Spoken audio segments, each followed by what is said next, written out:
Matharan was a beautiful place. Every few hundred yards you could see the surrounding hills. It was just unbelievably beautiful. We went horseback riding in the morning sometimes, and I was around horses, and well, as a child I was never a good rider, but for me horses then and now represented freedom, sensitivity, a oneness with nature, something wild, free, dignified, sensitive, and intelligent. A horse is a wonderful animal. And I felt I want a little bit of that in myself. And to me, even to touch a horse is to make contact with those qualities of a horse. The naturalness, the freedom, the sensitivity, the trust that a horse feels when the relationship is good between a human being and the horse. Those are beautiful, beautiful qualities. I wanted them to be a part of me.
At about the age of 42, my eyesight, well, I could see only a white mist everywhere. I couldn't see any details at all. I went through surgery. In fact, I had 4 operations on my eyes, but they did not help. And I had to start using a white cane to get around. And I learned Braille for reading. When I was a child in India, my family and I went every summer to a hill resort near Bombay. It was called Mathiran. Mathiran was all tropical jungle with little winding trails cut through the forest, winding trails of pink clay. Even in the heat of the noonday sun, you could walk comfortably along those trails because the canopy of trees overhead kept you cool all the time. And as you walked along, from time to time, you would have a vista of the surrounding hills and their wonderful majesty and serenity. It was very, very beautiful. I like to touch a horse. And I thought, well, how can I do that? I can't go up to our CMP officer and say, can I pet your horse, you know? Yes. So I thought, well, the next best thing is to try and learn how to groom a horse. So I called a number of stables. Most of them turned me down. And then I called Rocking Horse Ranch here in Richmond Hill. And they said, sure, we'll teach you. We moved here in 1970. We've rented this property ever since then from the same people. My husband used to do the farm work as well as the horses, and I had an office job. Then in 1978, he started the public trail rides. Before that, we just boarded horses, and he trained some standard breds, and we had a few horses of our own. He's pretty good, but he's really enjoying the grass out here. I'm sure he does, yeah, I'm sure here, he does. He's about a foot away from your hand. Good. There. Oh, there he is. Yeah. Hello. Hey, Boomer. Hey, Boomer. This is his nose. Oh, yes, of course. Okay. Hello, Boomer. Here, you can sniff my hand. Come on. Here, sniff his hand.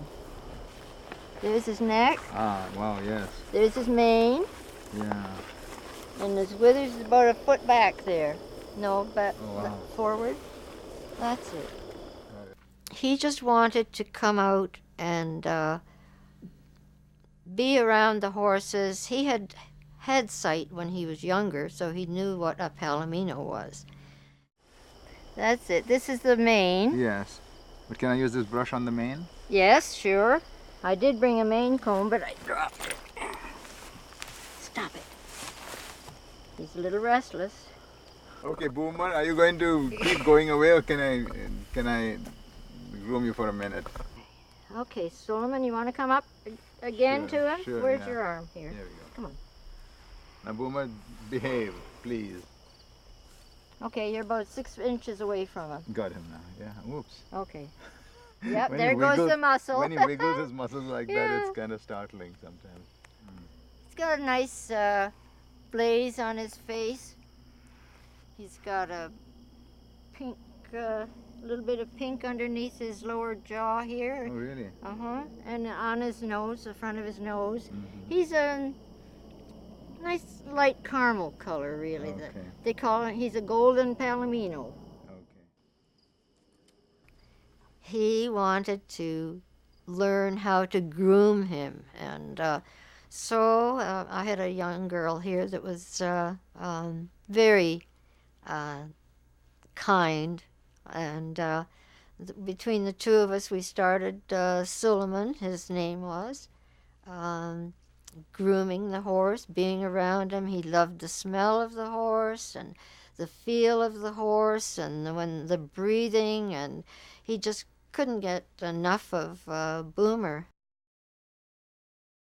I was working at Rocking Horse Ranch, and he called Joan my boss, and so Joan said that this man was going to come groom horses, so he came, and we went into the barn, and I introduced him to Boomer, who's a palomino horse that Suleiman particularly liked, and we started first just touching the horse so he could get familiar with how horses move, and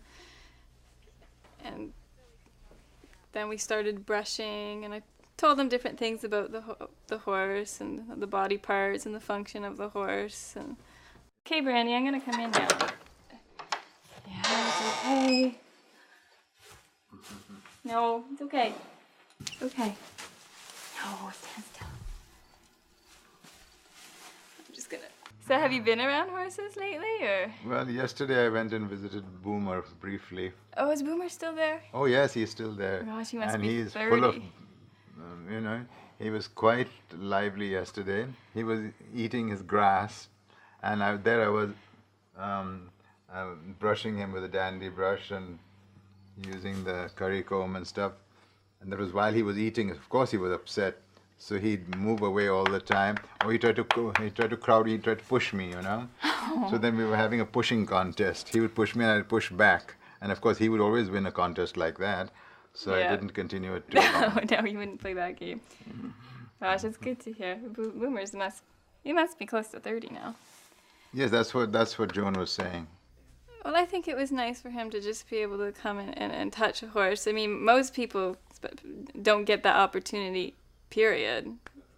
And so I think it was, unique for Suleiman as a blind man to be able to come in and just spend time with horses, because a lot of people don't have that opportunity. And for me, I thought it was very interesting and intriguing that he just wanted to brush and talk and handle the horses, because most of the people that would come to the riding stable, they want to ride and see how fast the horse goes and look at the scenery, but they weren't really interested in the horse as a creature, as a single entity. So it's very unique.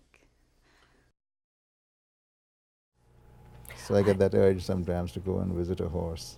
Well, I look at horses and I see how magnificent and regal they are, but are they wonderful. scare me because of their size. Yeah, and they can be frightening, and they must be handled with care, because first of all, they're animals, and they can be unpredictable, and they're so strong they don't know their strength. Right. And sometimes they can hurt you without intending to hurt you. I know, and you see their big teeth, those big yellow Yeah. teeth. More they've than their got. teeth is Whoa. their feet you've got to be careful of. I know, and you can be crushed. So are you going to play, or are we going to just sit here for a while longer? Because we have a nice piano over there. I'll play if you sing. Well, I'll sing if you play. Sure. Oh, Danny boy, the pipes are calling from glen to glen and down the mountainside. The summer's gone and all the roses dying. It's you must go and I must bide. But come ye back when summer's in the meadow, or when the valley's hushed and white with snow. I'll be here in sunshine or in shadow. Oh, Danny boy, oh, Danny boy, I love you so.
I grew to love nature in all its forms, trees and hills and the ocean. My home was just across the street from the Arabian Sea. We could hear the waves, we could watch the boats on the sea, we could see the moods, the different moods of the sea in different seasons. Blue, brilliant blue in the afternoon, glittering with the setting sun in the evening, and the wonderful October sunsets and their magical colors. I used to stand on the balcony and watch the sunset for a long, long time, as often as I could each evening. I grew to love nature, and in Mathiran, my aunts and uncles and the other members of my family played music on the old wind-up gramophone, on old 78 RPM shellac recordings, operatic music and Neapolitan songs sung by Beniamino Gilli, for instance, the great tenor, and French opera arias sung by the French soprano Lily Pont. And these, in my mind, became intertwined with the hills and the forest. And every time I listen to Gilli singing Torna a Sorrento, I think of Mathiran. It takes me back.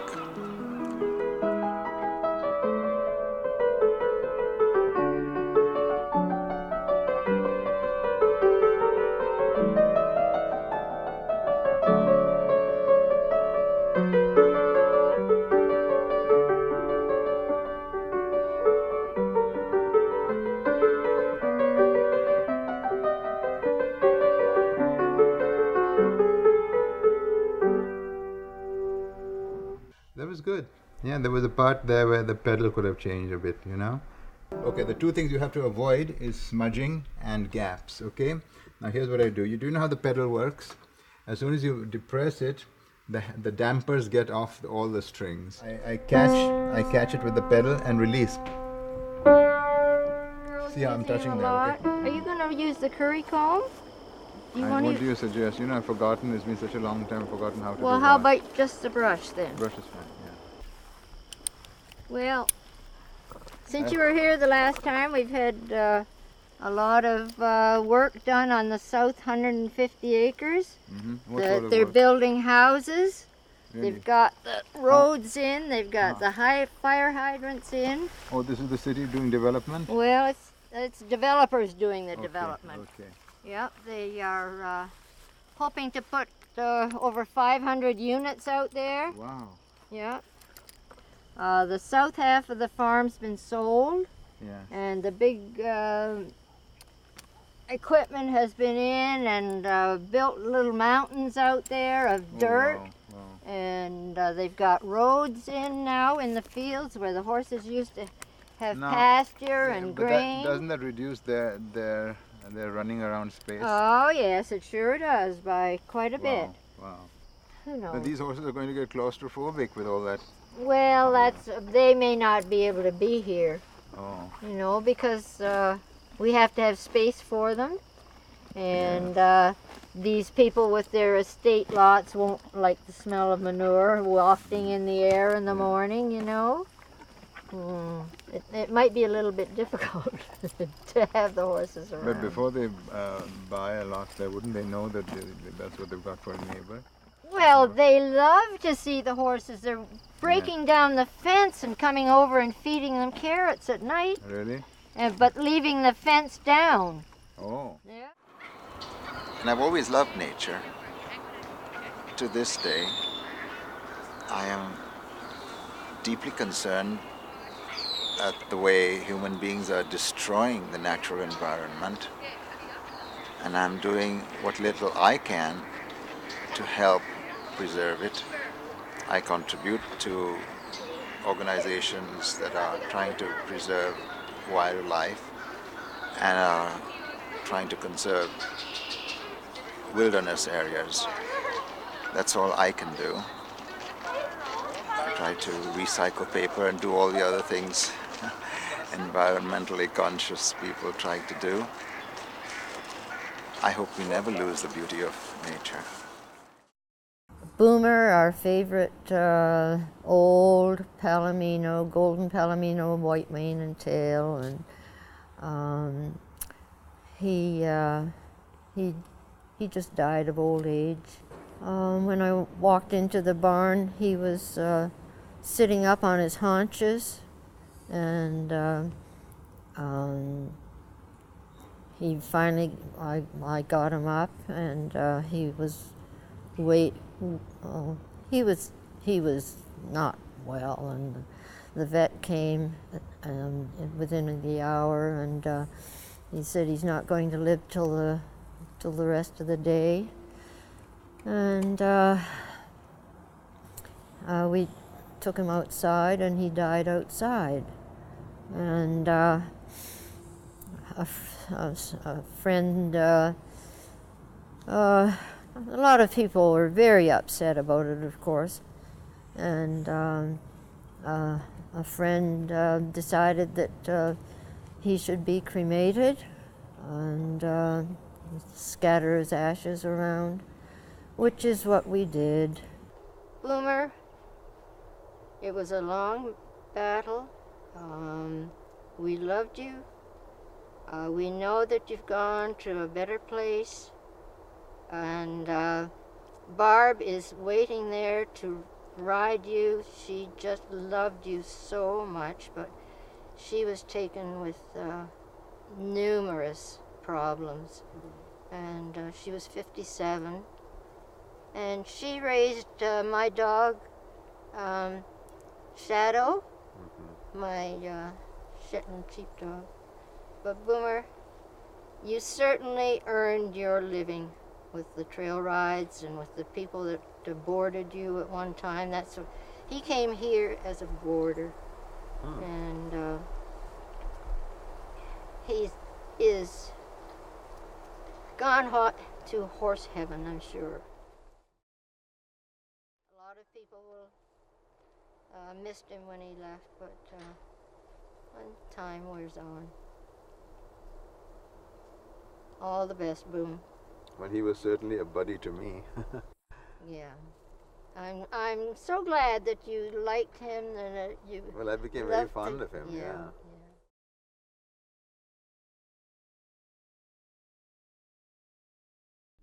Okay. Bye, Boom. Boom, Boom. We used to call him Boom, Boom. Ooh, it's chilly today.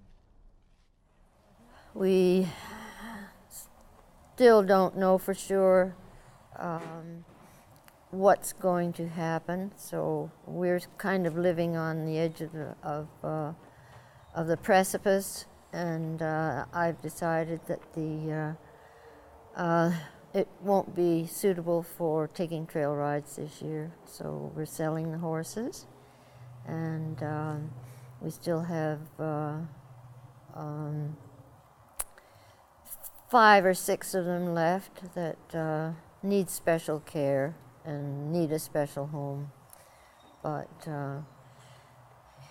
it may be another year or 2 before they can develop this land, because they right now they don't have the permission for sewers and water, and so they can't build houses on it. It's Oak Ridge's moraine anyway, but they still want to build houses on it, which is very sad, but very commercial, and I guess there's not much we can do about it. You are a pet. You are a pet. Yes, you are. Yeah. Can we get up?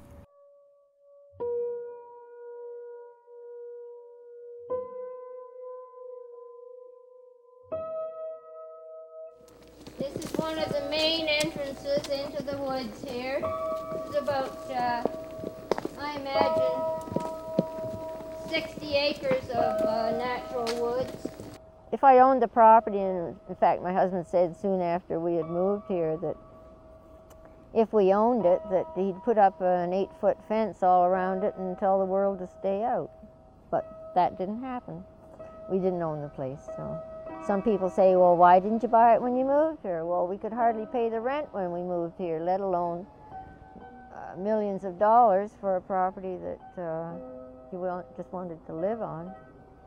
But I guess not much can be done about it now. Might as well grin and bear it.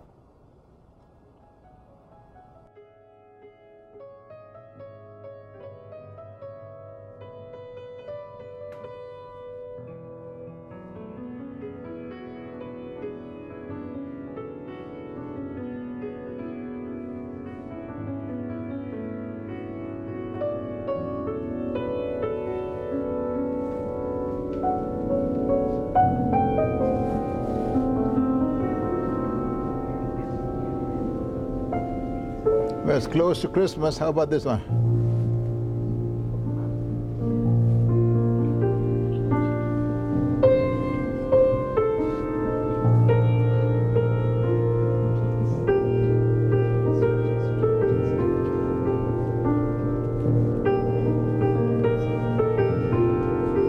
Everybody.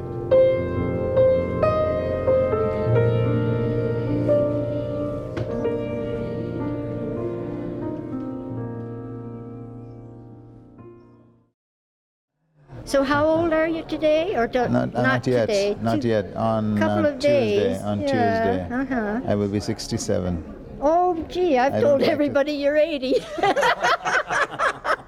God, you look well for 80.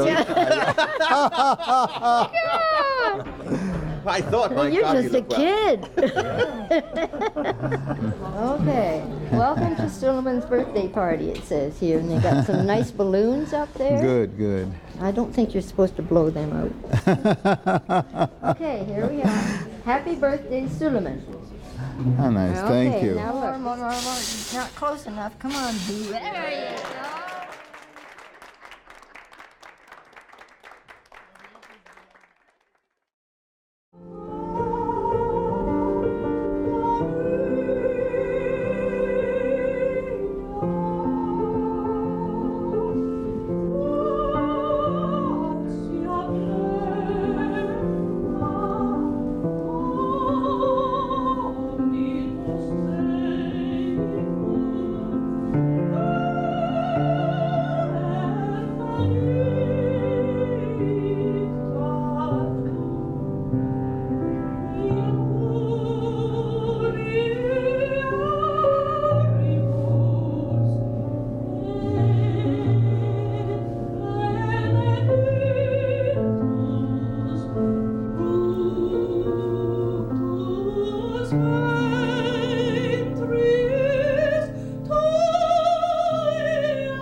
I do remember what horses looked like from the time when I was able to see. I remember the horses of many different colors and their different moods and their body language, and especially the sight of a horse galloping with its mane flying and its tail flying behind it was just the picture of freedom and joy and power. I loved it.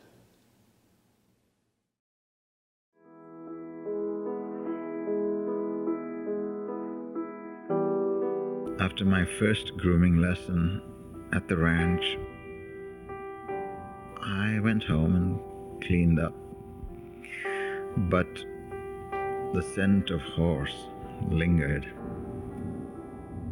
It reminded me that I would have to return to the ranch and do some more horse grooming. That first lesson certainly taught me much about myself and about horses. It taught me that my fear of horses, was unfounded. I had to overcome that fear, and the only way to do it was to do more horse grooming. I wanted to learn more about different kinds of horse calls, for instance, and about the different breeds of horses. What's a Percheron? What's a Clydesdale? What's a quarter horse? What's a Tennessee walking horse? I've read these names in books, but I'd like to get to understand each breed by its shape, its size, by its special physical and temperamental characteristics.